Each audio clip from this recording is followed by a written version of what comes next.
Obviously, a very big offensive half for both teams. Yeah. The first half, defensively, big for the second half. Two top 5 teams going at it. Just give me your overall thoughts. Yeah, I thought it was an exciting game. I mean, that's I think one of the best college soccer games I've seen in a long time. I was really happy with our resilience.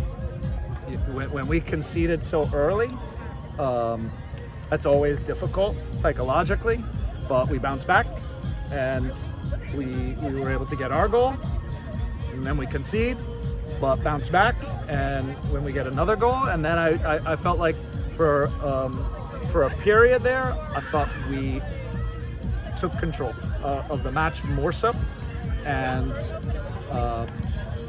you have two really good teams who, obviously were in our positions for a reason. They're undefeated.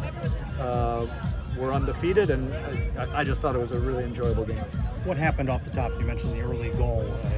Certainly not how you want to start off the match. Yeah, I didn't watch the video back. I think maybe at the beginning we were a little tentative and not aggressive enough in certain moments. I do know that we got beat 1v1 in the wide area and got a little too close to one of their wingers, and that happened a couple times actually, and then we adjusted to that and recognized that this was a player that we had to defend differently, and then I feel like after that we did better, especially in that second half. We adjusted how we were defending them and made it much more difficult to beat in those wide areas. You managed to equalize there with that goal from Luca Dorado with the assist from AJ there. You managed to tie for 6th place in program history. Just how would you assess Luca's performance tonight, and can you give us an update because we saw him go down there? Yeah, I don't know about what the diagnosis is for Luca. He obviously didn't come back on in the game, so we'll find out kind of what's going on probably tomorrow. What would you say then just about that goal? What really worked well for you guys attacking tonight? Well, I felt like overall, when we were able to build up and keep the ball in the middle and make it really difficult for them to kind of press us and trap us against the line, we were able to progress.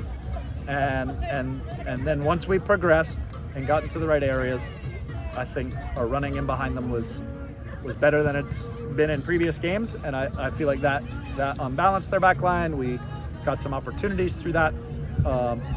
So I think we're continuing to improve in those areas, and not to do it against a really good opponent. We're just continuing to try to get better. Plenty of goals in the first half. You didn't expect the second half to play out then. Yeah. Like it did. Well, both teams defended better, clearly, but yeah, I thought we had chances though.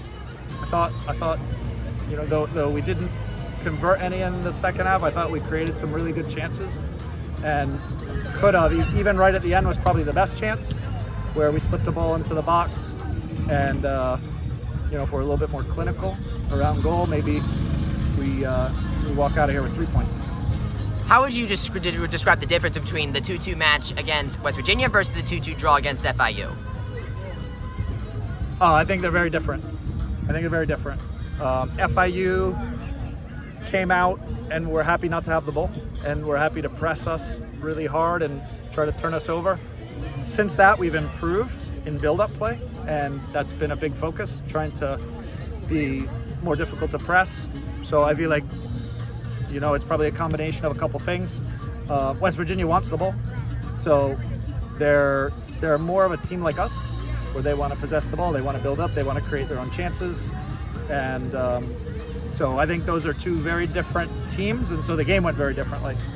I felt like the other part of the game that went differently is physically, we're now in a better place than we were against FIU, and I think that's a product of two things. A, we're fitter, but B, we didn't have a game 2 days ago or 3 days ago, right? So we were able to produce more at the end of that game. Quality soccer match, 2 top 5 programs. You could feel the atmosphere tonight, just the quality of it. Great crowd, exciting game. I think I'd like to think that anybody that came to that game really enjoyed what we were trying to do, the chances we were creating, the way in which we tried to control the game. So it was a very good soccer match. Last night I was talking to Coach Tiff and how much it meant to her to open the Big 12 area with a win in the Big 12. What does it mean for you tonight? Because you were able to get one of the third highest crowd in program history, and really, yes, third highest crowd awesome. with attendance, and then get a draw against a top 5 program, first top 5 match in regardless of UCF sports. Yeah, I mean, for me, I'm just excited for where this team is and how good I think we can be. And every time we play teams of this level, we get better. And so obviously we've played Clemson at the beginning of the year, NC State, FIU. We're continuing to play teams at the top. And when you match up against those teams, you learn things about yourself and you grow. And that is the process that we're going through. And I think this is a game that we also get better from, and we grow in confidence from. It doesn't get any easier now at Marshall next. Yeah, it's you go from a number 4 team to a number 2 team in the country, and Marshall's an excellent team, and it'll be at their place, of course, another incredibly difficult match. So I've watched Marshall play a couple times, and they're going to be really good. It'll be a really good match for us.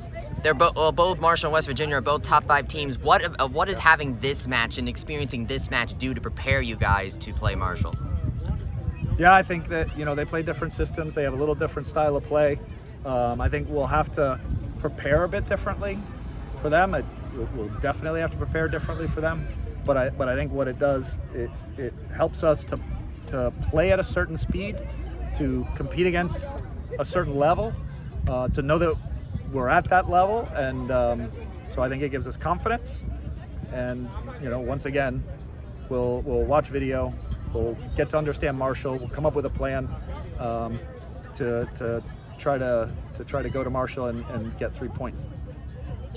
I just wanted to ask you about Beto. You've talked in the past couple weeks about integrating him back in, trying to get his fitness back up. He played his most minutes so far this season. Yeah. And played an integral role in terms of the attack. We've seen him go from defensive player to now into the midfield and then into the attack. Just the type of player that he is and what he brings to this program, and having him on the pitch for a game like this, what does it mean? Well, I think there's Beto the person, right? And the leader in our locker room, the guy that brings so much energy, positive energy to our group, whether it's training, whether it's off the field. There's what he brings there, and of course he's going to bring that onto the field as well. And the way that the guys feel about him is going to be important, and it's also going to play out on the field. I also think one of the things that Beto brings, and I think the reason why we're using him higher up the field right now, is he can help us progress the ball, and is generally a player that's going to make good decisions, especially as we build up. And so I like that we're starting to get him fitter and sharper, and now he's getting in more matches and getting some more time. So we have this great problem in that we have a lot of really good players, and we need them all, and a lot of them have different capabilities, and so we can change a game and take it in a little different direction. You introduce Beto into the game and you put him in a certain position, he's going to do certain things for you. So I'm excited to see Beto continue to kind of grow after coming off that injury. Awesome. Best of luck against Marshall, Coach. Good. Thank you, Coach.